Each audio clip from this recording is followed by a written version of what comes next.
Sí. Ajá. No, es decir, yo era el coordinador del Departamento de Ciencias Psicológicas de la Facultad de Medicina de San Fernando, perteneciente a San Marcos, y que la dirigía a mi maestro, el doctor Carlos Alberto Seguín.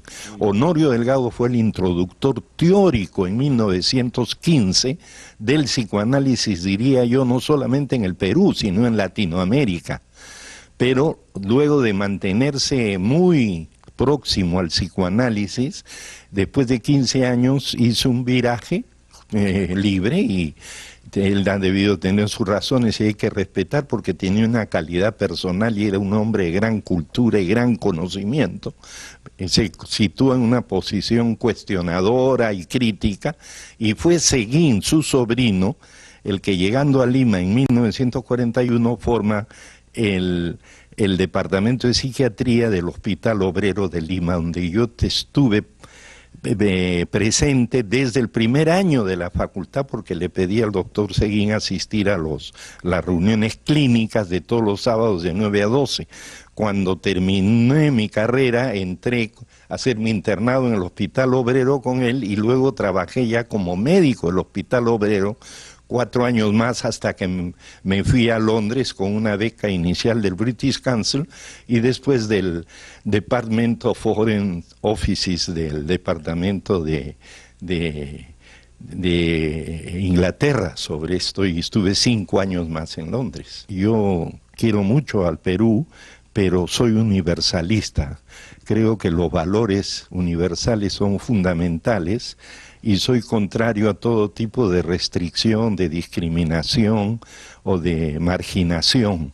Yo creo que el ser humano vale por sus cualidades como persona. Yo pienso exactamente igual que tú, ¿no? Que en realidad el pretender diferenciar es olvidarse del punto de origen de nuestra especie como especie, ¿no? Como la persona que camina erguida, como el animal que camina erguido y supuestamente maneja el pensamiento, ¿no? Claro, con una pequeña disquisición por mi origen analítico, ¿no?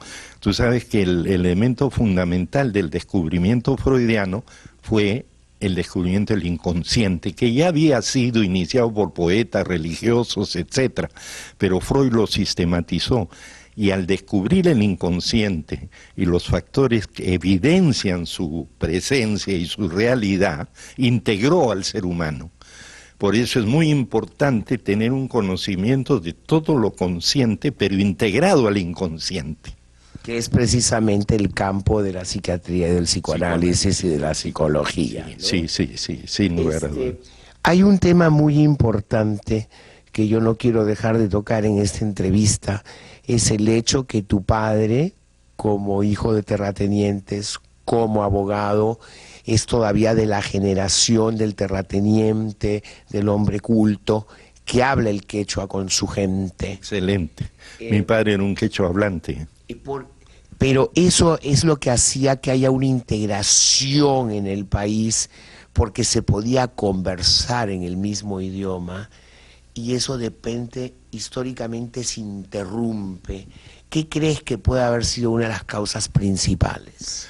Yo creo que la causa principal de esto es no haber reconocido en profundidad no solamente el valor del quechua como idioma específico, sino la trascendencia y la relación del quechua como la expresión del lenguaje, podríamos decir, por lo menos de la madre, también del padre si quieres, pero como vienen los españoles ya nos entramos en un mestizaje, pero ha habido cierto descuido, negligencia, indiferencia por no mantener y desarrollar la enorme importancia que para mí hubiera tenido que fuéramos quechua hablantes también.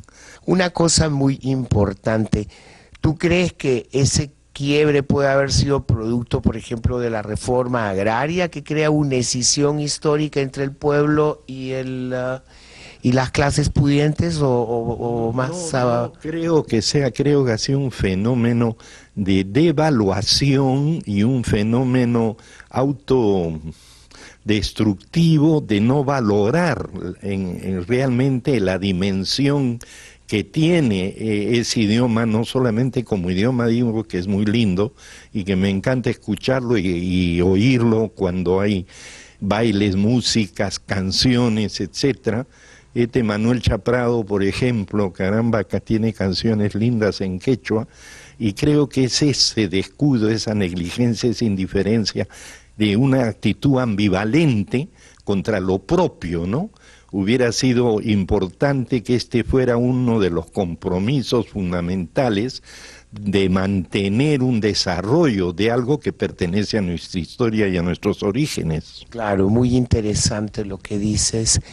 Hay un tema también que me gustaría mucho que comentes ante el público, la conquista de tu padre a tu madre, esta rusa linda, preciosa, que llega a Jauja porque es un centro de comercio importante de la época, en los años 30, y tu padre que no habla una palabra de ruso y tu madre que no habla una palabra de español. Exacto. ¿Cómo se conocen?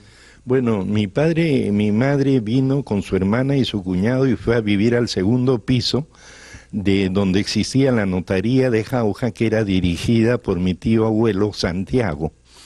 De tal manera que mi padre la vio en el Parque Jauja, porque esta notaría quedaba en pleno Parque de Jauja Central, y verdaderamente se impactó y tuvo la capacidad de intentar pues lograrla a través de la persona que se hacía cargo de las habitaciones y de los departamentos, y le dijo, mira, cuando la señorita duerma, usted, le dijo, va a entrar y va a rodear de flores la cama de ella, para que cuando ella despierte se encuentre rodeada de un jardín.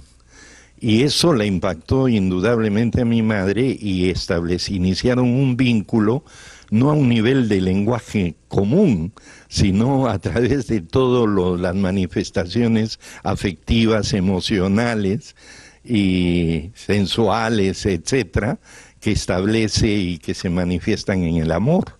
Saúl, dentro del bloque mío del programa de Cecilia Valenzuela es como un sello que yo le pido un consejo al público que nos está viendo. Por favor, danos un consejo. Ya, el consejo es que me parece a mí que inciden los valores fundamentales de la existencia, la autenticidad, la espontaneidad, la naturalidad, la integralidad y el compromiso de ser uno y para los demás y para el país y para el mundo. Y realmente comprometerse a una ideología y filosofía de vida. Tan es así que mi libro, que incluye los Collected Papers, se llama Ideología Inconsciente. ¿Y cuándo saldrá este libro? A fin de año, si Dios quiere, a comienzos del otro. Espero que nos visites para darte cobertura. De todas maneras, amigos, te agradezco muchísimo ha sido un privilegio conversar y comunicarme contigo y realmente responder a tu linda invitación.